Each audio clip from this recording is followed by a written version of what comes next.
The African sun burned like a white-hot coin in the endless sky. Heat rippled across the horizon, turning the golden grasslands into a wavering mirage. Every living creature hid in the shadows, every creature except one. A tiny elephant calf stumbled through the dust. He was no taller than a man's shoulder. His ears drooped, his trunk dragging limply as he walked.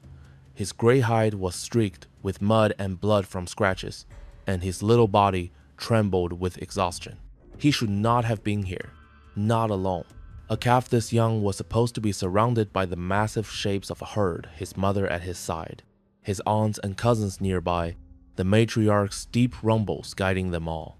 But now there was no herd, no family, just him. The night before, the world had been different.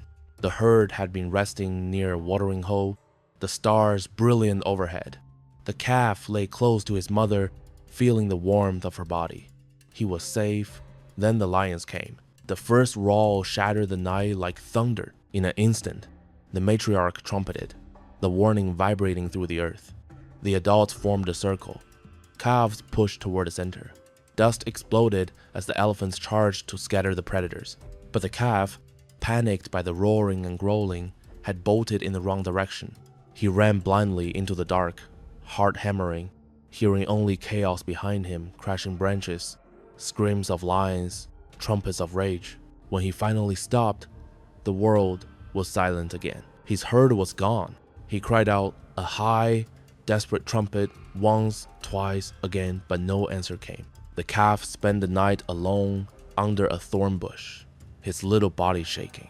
Every sound in the darkness made him flinch, the distant cough of a leopard, the shriek of a nightjar, the laughing calls of hyenas. He didn't sleep.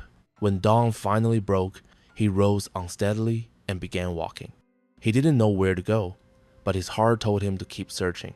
Somewhere out there, his family was still alive. Hours passed. The sun climbed higher, cruel and unrelenting. The calf's throat was parched, his legs heavy. Then, a sound, at first so faint he thought it was a trick of the wind. He froze, ears swiveling.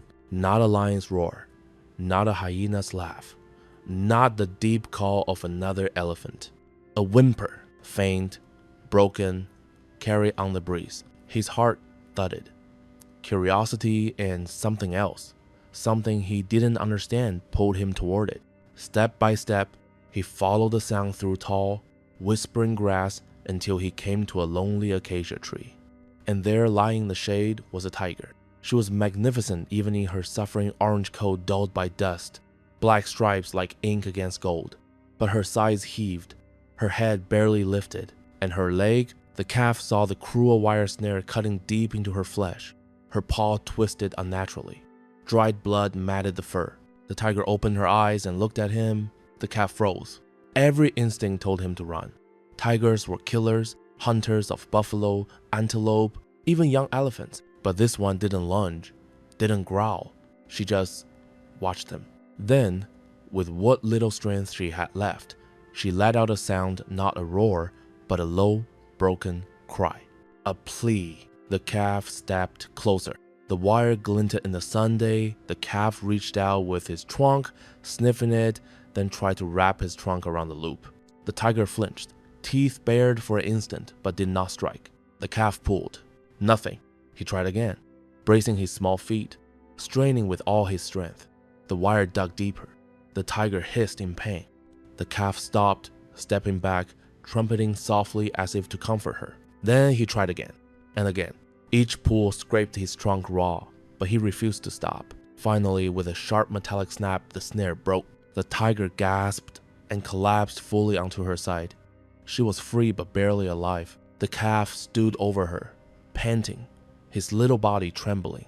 Then he heard it, cackling. He spun around. Far across the plain, 5 hyenas emerged from the grass, their mottled coats glinting in the sunday. They had smelled blood. The tiger tried to rise but fell again, too weak to fight. The calf stepped in front of her. The hyenas spread out, circling, their yellow eyes fixed on their prey. The calf trumpeted a high, shrill blast, trying to sound bigger, braver than he felt. The hyenas hesitated but did not stop. One stepped closer, snarling, saliva dripping from its jaws. The calf stamped the ground, trumpeting again, dust swirling around his small body, but he was too small. The hyenas would rush him. It was only a matter of time. He raised his trunk and trumpeted once more, a desperate cry that echoed across the savannah. This time, someone answered. A deep, rolling trumpet carried across the plain like thunder. The calf's ears shot forward, and then he saw them, silhouettes on the horizon, massive shapes charging closer. He's heard. The matriarch led the charge, ears wide, tusks gleaming. The ground shook as the herd thundered forward, scattering the hyenas in all directions. The calf ran to meet them, trumpeting joyfully. His mother swept him close with her trunk, rumbling with relief. But then the herd saw the tiger. They stopped. Low rumbles of warning rolled through the air. The matriarch stepped forward, her shadow falling over the calf and the predator. The calf stood his ground. He touched the tiger gently with his trunk, a plea for mercy. The matriarch stood very still, then rumbled a low, thoughtful sound. And to everyone's shock, she reached down and touched the tiger with her trunk, not to strike, but to help her stand. The herd did not leave her behind. They moved together toward the nearest waterhole, surrounding the calf and the tiger like a living fortress. The tiger drank deeply, her body shaking with relief. That night, the elephants formed a circle around her and the calf, standing guard. Days passed. The tiger's leg began to heal. The calf stayed by her side constantly, bringing leaves, nudging her to drink, sometimes lying against her side when she slept. At first, the adults rumbled disapprovingly. A predator among them was dangerous. But slowly, as days turned into weeks, they began to accept her presence. One night, under a silver moon, danger returned. A pack of wild dogs appeared, bold and hungry. They circled the herd, darting in and out, trying to scatter them. Before the elephants could react, the tiger rose to her feet, her strength fully returned. With a roar that split the night, she charged. The dogs fled, vanishing into the grass. The matriarch rumbled, this time with approval. The tiger had defended them, defended the calf. From that night forward, she was no longer just tolerated. She was one of them. Weeks became months. The calf grew stronger, his ribs no longer showing, his ears perking high. The tiger followed the herd by choice now, hunting nearby but never harming them. Sometimes she even brought kills close to the herd, as if sharing her bounty. Rangers who tracked the area were astonished. They photographed the unlikely pair, a young elephant calf and a tiger walking side by side at dawn. Their story spread far and wide. People called it a miracle of the savannah. One day, when the tiger was fully healed and her territory safe again, she finally left for longer than usual. But the next morning, at sunrise, she returned to the edge of the grasslands. The now stronger calf ran to meet her, trunk raised in joy. Even years later, when he grew into a powerful bull, he never forgot her, and she never forgot him.